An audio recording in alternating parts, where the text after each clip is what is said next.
Apple Car, with wave of recent departures, faces make or break in year 2022.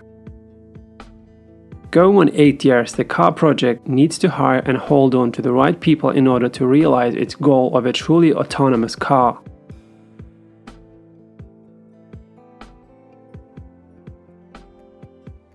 It's hard to believe we are approaching year 8 of Apple's work on a self-driving car. For all those fits and starts, 2022 could prove to be the project's most pivotal. The original iPhone was famously in the lab for about 3 years before hitting the market. The first iPad and the Apple Watch also were in development for about that long. Work on Apple's upcoming mixed reality headset began around in the year 2016. If all goes according to plan, it will be introduced at the 6-year mark sometime in year 2022. All those new products saw fairly consistent leadership during their gestation periods, but the Apple Car, as many industry watchers have dubbed the company's autonomous vehicle, has been an exercise in leadership shuffling. The project kicked off in year 2014 at the direction of Steve Zadesky, a former Ford engineer turned iPhone and iPod executive. It later was put into the hands of former hardware division chief Dan Riccio and subsequently his predecessor Bob Mansfield, who retired last year in year 2021. Ex-Tesla executive Doug Field was at the helm for a stretch from 2018 until September 2021. Upon Field's departure from the company, the keys to the project landed in the hands of Kevin Lynch. Unlike the prior 4 leaders, Lynch has neither hardware leadership expertise nor a history in the car world, though he's known to drive a Tesla. His experience stops at software. Lynch did transform the Apple Watch from a product without a clear purpose into an indispensable device for notifications and health monitoring for millions of users.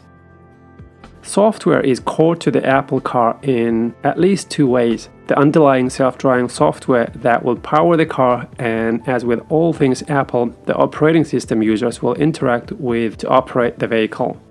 Upon taking charge, Lynch installed NIO singular direction for the project, a fully autonomous car that each uses a steering wheel and pedal and aims for a limousine-like experience. He also pushed the development team, known as Special Project Group, to pick up the pace of work and aim for an introduction of the car as early as 2025. Now that Lynch has figured out what he wants from the project, he and Apple must execute on that vision. The biggest challenge, aside from perfecting the technology, will be to retain the talent that will make this car a reality.